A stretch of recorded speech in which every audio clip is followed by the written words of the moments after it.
All right, we'll jump right in because we've got a hard out at 9:30. So Ross Martin, go ahead and start. Thank you.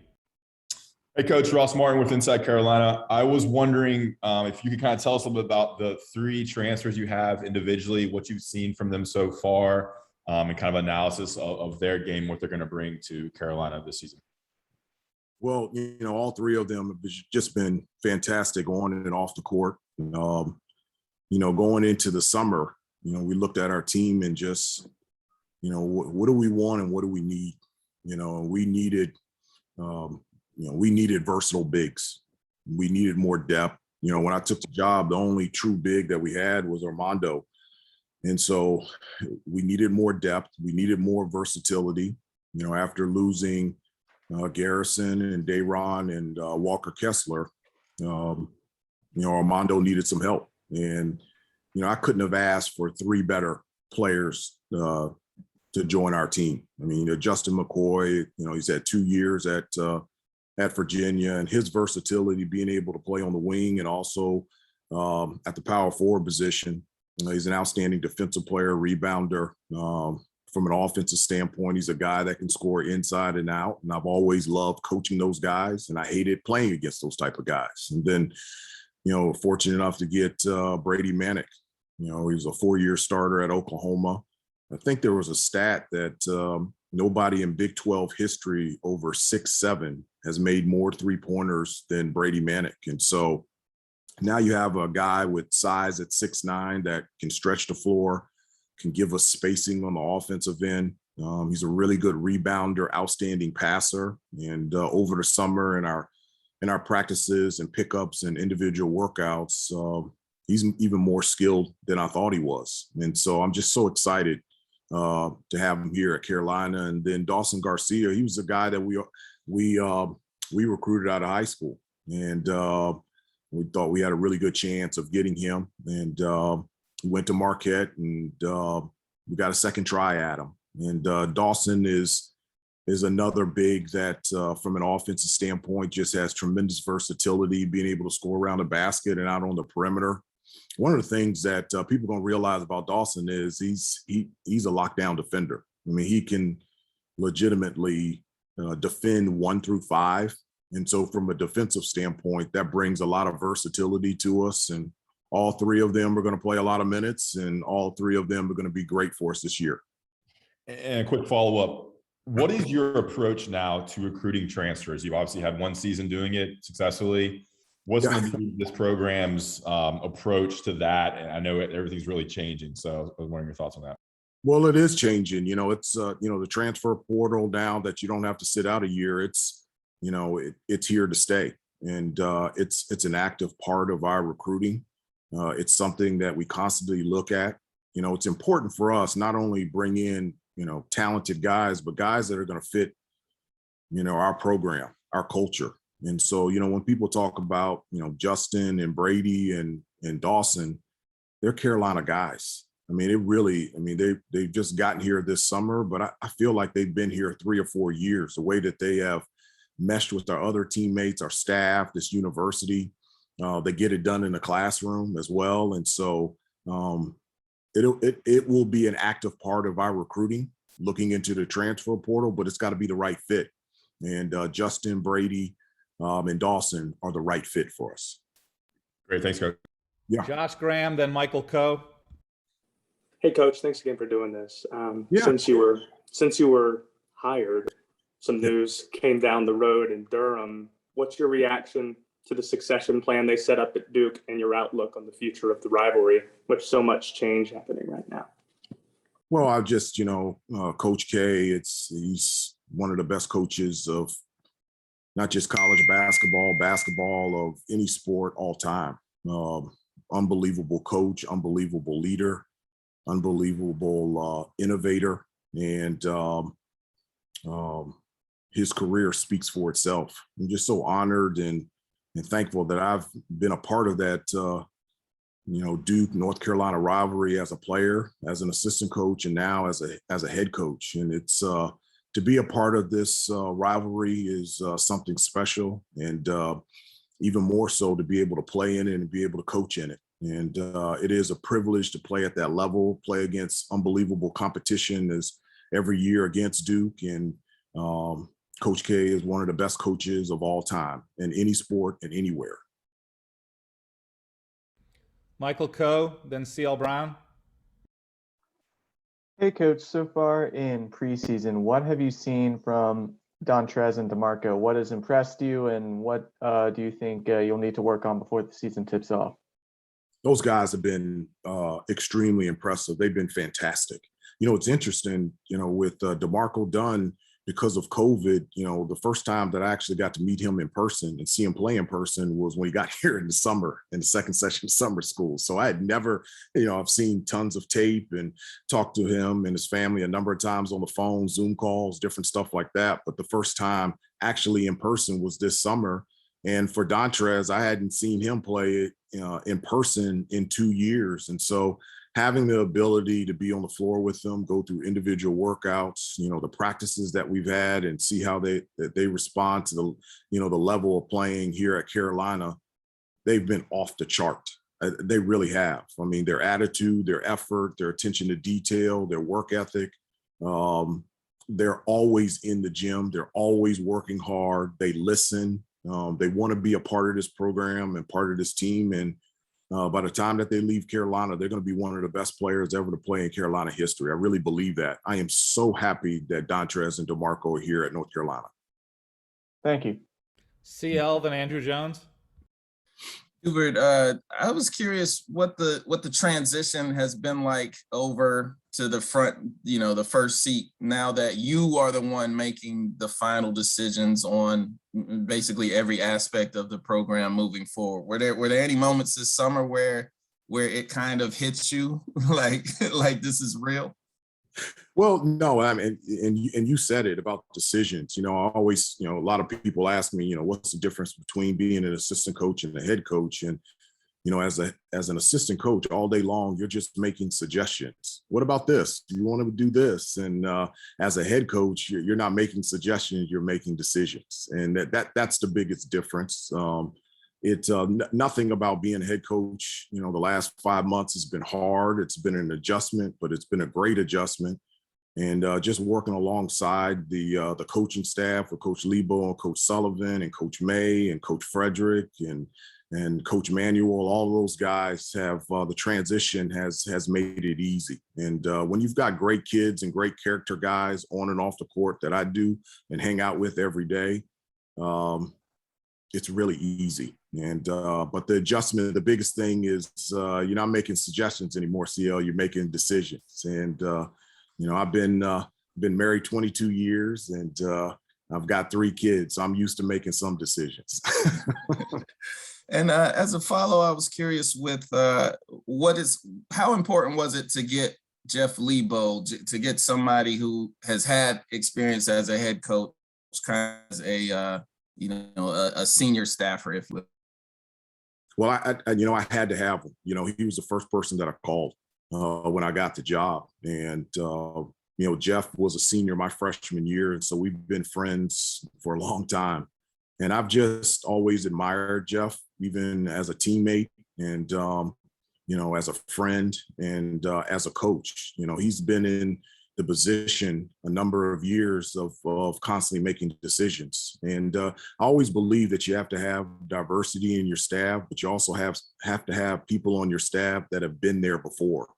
And so to be able to bounce things off of Coach Lebo and he brings things to me that I don't see. And the reason why he can do that is because there's a huge difference in just moving over one seat. And you know, his suggestions, his take on different things and responsibilities that I have as a head coach is so valuable. I wouldn't be able to do this job without Coach Lebo. And I'm so glad that Jeff is here. He's a great friend and he's a great coach, and he is unbelievable to work with. Thanks.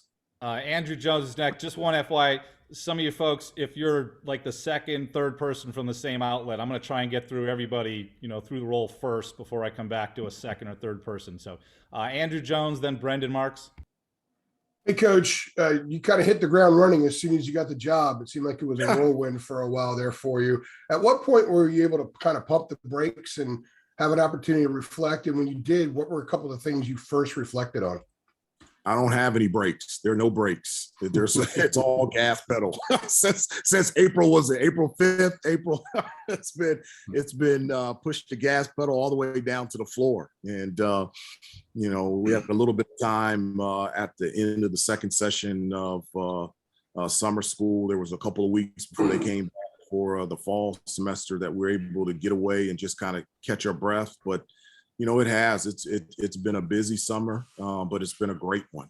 I've just really enjoyed, getting to know all the players. I mean, and I did. I've always had a great relationship with them, but from a head coaching perspective, to be able to spend time with them and their family, really spending a lot of time with the transfers that have only been here this summer, and just trying to, put our staff together. And so, I don't know if there's ever been a time. I'll give you an example. We were at the beach, and my wife was like, my hope is that, this is a time where you can just take your mind off of everything, and that you can just relax, and you can feel like you're 100% on vacation. And so I turned to my wife and I said, I love you to death, but I just don't think this is a job where you can fully check out. There's something always going on, something that you're always thinking about. And so I don't know if I've pushed the brakes, but I've taken my foot off the gas a little bit over the last 5 months. But again, it's been a great summer, and I'm really excited to start this season. I have another quick question. Could you kind of give us a snapshot of the roles and responsibilities of your assistants? Well, everyone, one of the things that I, love about our assistants is they can do a number of different things. The Coach May and Coach Lebo and Coach Frederick, obviously those guys will, in terms of recruiting, those are the guys that are going to be on the road and be able to actively recruit off campus alongside myself. Coach Manuel and Coach Sullivan have just been absolutely fantastic. Their role is a number of different things, relationships with the players, game prep. They've been terrific in terms of aiding me and talking to me about, how we're going to play on both ends of the floor. Coach Emmanuel has been terrific with our guys in terms of consistently getting our guys out in the community and serving. And Coach Sullivan, with his 18 years of NBA experience, has been really neat. We have so many former North Carolina NBA players that come back in the summer and train here and prepare for the upcoming season. And all of them want to work out with Coach Sullivan, with his experience in the NBA and getting them ready. So we're us as coaches, like Coach Lebo, Coach Frederick, Coach May, and myself, we're like relentlessly on the floor, skill development with our guys. And then we've got Coach Manuel and Coach Sullivan relentlessly on the court, skill development with our NBA guys. And so it's just a really cool partnership out there. Everybody's on the floor, and it's just a lot of fun. Brendan Marks, then Brett Friedlander. Hey, Hubert. Brendan Marks from The Athletic. Thanks for doing this. You mentioned all the player development. When you first got the job and you were looking at the roster and what you had, what you still needed, what were some of the areas that you identified as, okay, we need to get better at these specific things? And then whether it's through personnel or through development, how have you gone about doing that so far? Well, no, in terms of skill development, there's a number of things that are at the top of the list. And one of those things is skill development. I'm just huge on that. I just believe all of us, a huge responsibility for us is to be on the floor with our guys, relentlessly helping them get better. I always say for us as a team to get better, individually, each one of our players have to get better. And so in order to do that, we got to be on the floor helping them out. And I just, out of all the things, that I find joy in my job, being on the floor with the guys is the top of the list. So I just absolutely love that. But, in terms of, what we needed to do to get better, we didn't achieve all our goals last year. We wanted to win the regular season ACC, the tournament title, get to a Final Four, and win a national championship. So we didn't achieve all four of our goals. We need to get better. Obviously, we need to shoot the ball better. we're for a large part of the season, we were the last in the ACC in terms of percentage shooting the ball from 3-point range. That, we need other guys that can shoot the ball other than Kerwin Walton. We need to take care of the basketball. We were last. We gave up more turnovers than anybody in the ACC, and so just talking to our team about the importance and the value of taking care of the basketball and making the easy play has been huge. For me, one of the things that I do is always filter things through my own personal experience. And so one of the things that I tell the guys, it doesn't matter whether it's RJ and Armando. The only difference between those two guys is just size. I want them to be basketball players. And so I want to be able to put these guys in different positions where, Brady and Dawson are coming off ball screens. We got Kerwin posting up. I want them to be basketball players. I don't want them to be one-dimensional, so we can put them in different spots where they can be successful. So, in terms of what we needed to work on is just an overall skill set and get more talented and get better. And I just really feel like this summer we were able to achieve that. Thank you. Yeah. Brett Friedlander, then Art Shansky. Brett, then Art. Thanks. Hubert, it's said that the biggest improvement in players usually comes between the freshman and sophomore year. So how much does it help both Kerwin and Caleb now to have that season under their belt? And what have you seen from them this summer to kind of, work on their consistency, especially Caleb with his ball security? Yeah, it is. With Caleb, with Kerwin, with RJ, there is a big jump between your freshman and sophomore year. You're aware of the skill, the level of play, the intensity, the preparation, the process that you have to play at this level to give yourself a chance to be successful. And, a lot of people don't understand, it's such a big transition coming from high school and playing at this level. And as talented as you are at high school, it's still a big adjustment. One of the things for like Kerwin, RJ, and Caleb, one of the things that they didn't have is they didn't have a Jeff Lebo. Like for myself, I came in as a freshman and I got to sit there and I was having a conversation with them a couple nights ago. I said, my freshman year, I wasn't a McDonald's All-American, but, I really didn't want to play my freshman year. I just wasn't ready. The pace was too fast for me. And it was such a huge benefit to see like Jeff Lebo, to see Steve Bucknell, see like older guys do it and see how they prepared, see how they practiced, see how they played. And it really gave me a great understanding of what I needed to do as a player in order to be successful. Caleb, RJ, and Kerwin didn't have that. I mean, they came on campus and put the ball in their hands, gave them the keys and said, hey, you're at North Carolina, let's go. And so they never had that older player to kind of help them along. And so having that experience as a freshman, coming back as a sophomore, you can see the confidence in both of them, their understanding of what it takes to be successful. And all three of them have improved so much. And I'm really excited to see the development from them from their freshman year to their sophomore year. And as a quick follow-up, what are your expectations for Armando, both on the court and now as a guy who's been around for 3 years as a leader?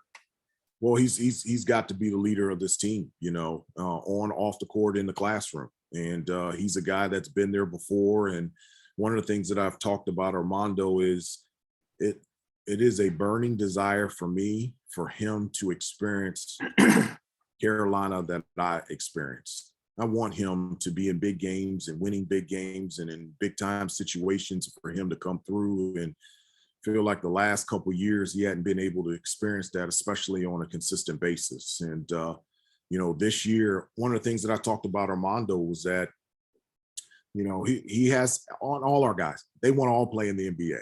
And so I told Armando, in order for him to have a chance, obviously he's got to continue to make the jump that he made last year, but he's got to be able to shoot the ball from the outside. And this summer he has worked so hard on his outside shot, even all the way out to 3-point range. And that's something that we're going to encourage.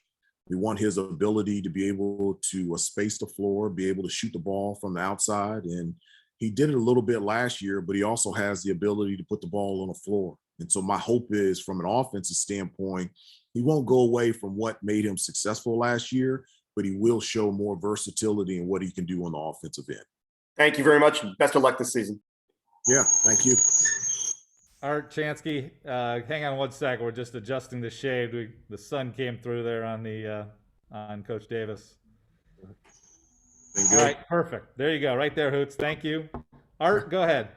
Hey, Hubert. Can I circle back to the Duke Carolina rivalry?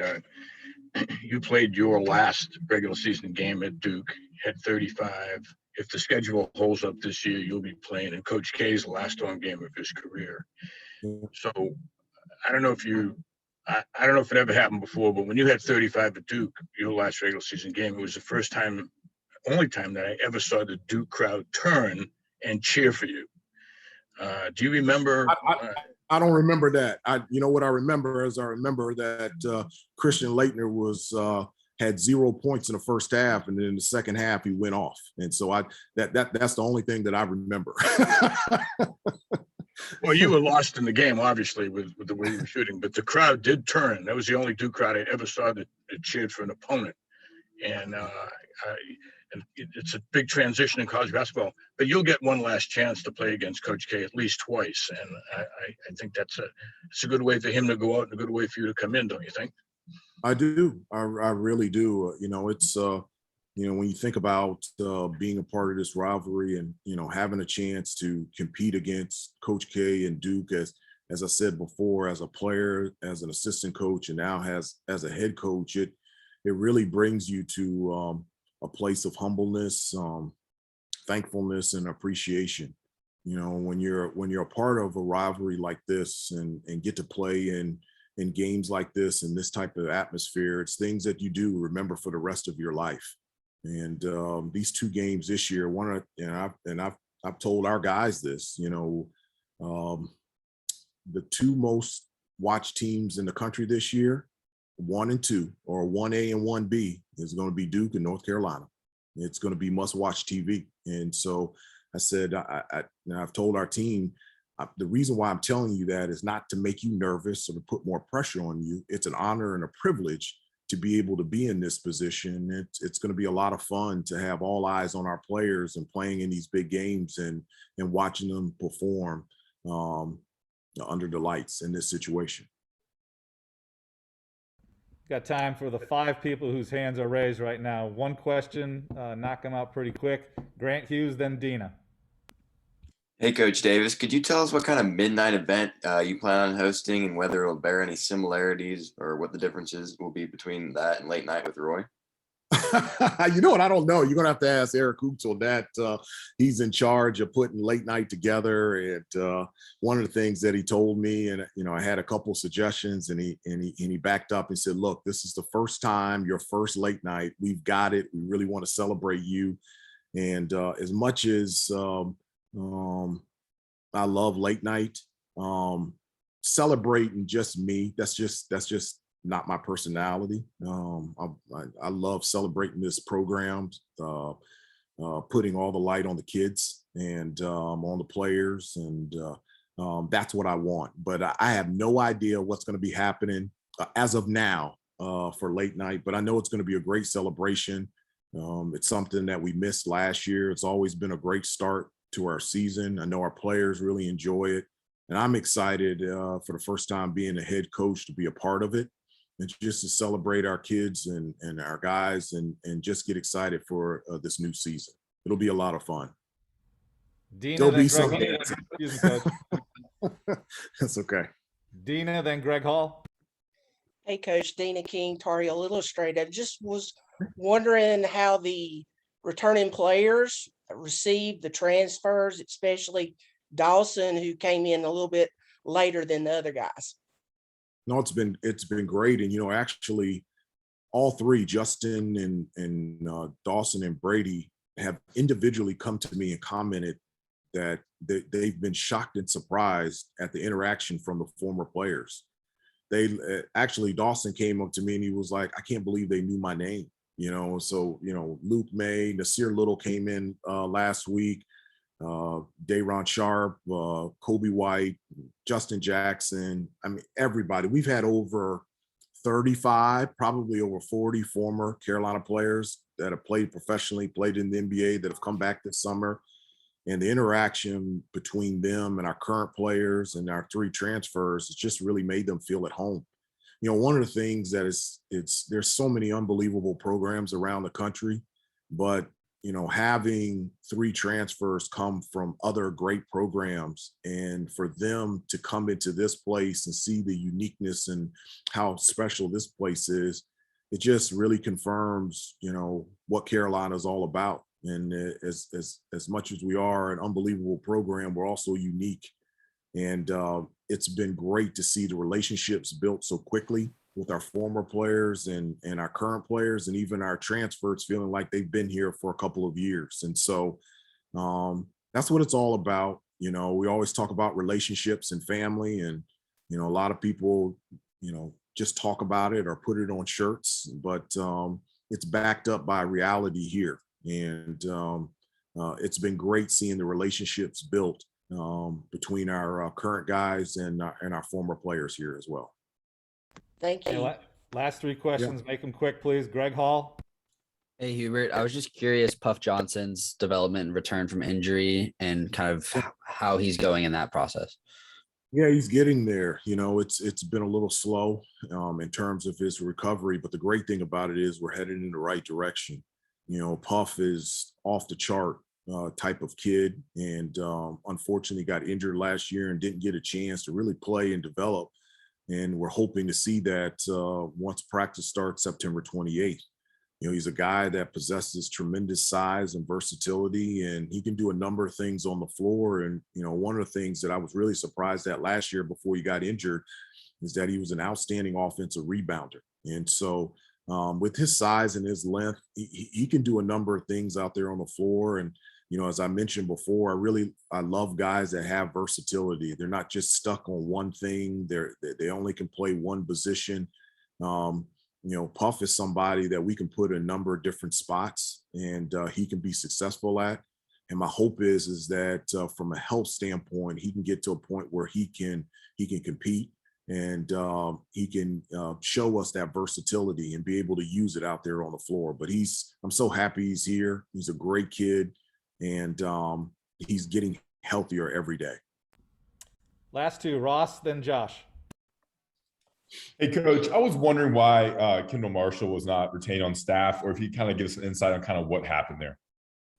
Well, you know, one of the things that I wanted to do on staff is, you know, I wanted to have, you know, versatility, you know, and one of the things that I wanted is what I wanted to embody, you know, the coaching careers of Coach Smith and Coach Guthridge and also Coach Williams. And, you know, I wanted guys here that had the experience of playing for Coach Smith. I wanted people on staff that had the experience of playing for Coach Guthridge, and wanted the experience, obviously, of the guys that had played for Coach Williams. And I just wanted to give our current guys just a full body menu of what Carolina's all about. You know, for all of us, what binds us together is our shared experiences at Carolina, but there's also some, you know, differences, and because of personality, and in terms of Coach Smith and Coach Guthridge and Coach Doherty and Coach Williams. And I felt like that